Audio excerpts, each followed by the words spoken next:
Bear. A bear.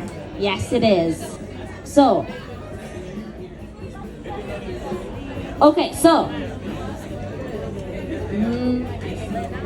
alrighty, so similar process to the beginning of the elephant. I'm just making more work for you all.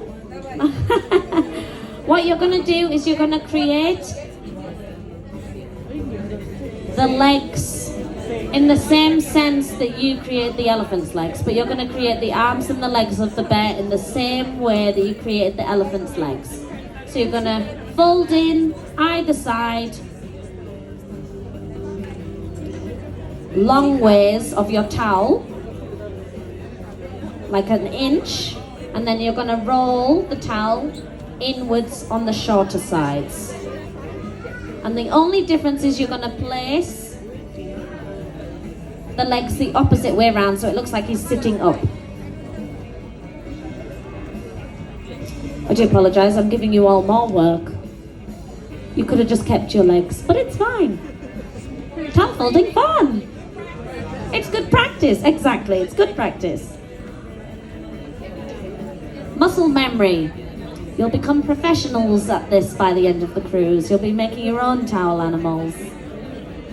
Alrighty, perfect. And then once you've rolled inwards those shorter sides of the towel, then you're going to fold it in half and then it's going to sit up.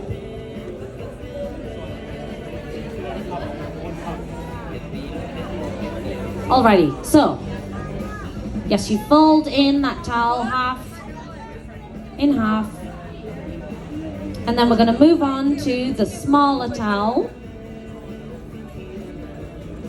I'll just allow you all to catch up. So once you've got your smaller towel, you're going to fold that in half, and then you're going to create an arrowhead using the closed side, not the open side, the closed side, if that makes sense. So not where the towel opens. You're going to make an arrowhead using the closed side.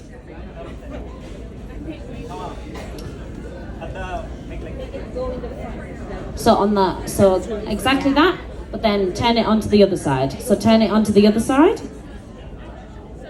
Yep, okay, perfect. So once you've created your arrowhead and you've folded it, then turn it over so that it's completely clean and there's no open parts to it. So it's completely flat. Then you're gonna, okay, and then you're gonna roll from the bottom upwards towards the point of the arrow. So roll from the bottom, the flat edge up towards the point of the arrow. And then you've got a cute tiny bear head. So let's just go over that one more time. So once you've rolled up towards the point of the arrow, then what you're going to do is fold it. And then you can open the sides to create the ears. And you should have a tiny little bear face. Do we have some cute tiny bear faces? And then once you've folded your legs in half, you can sit him up and squish your head inside. Yay!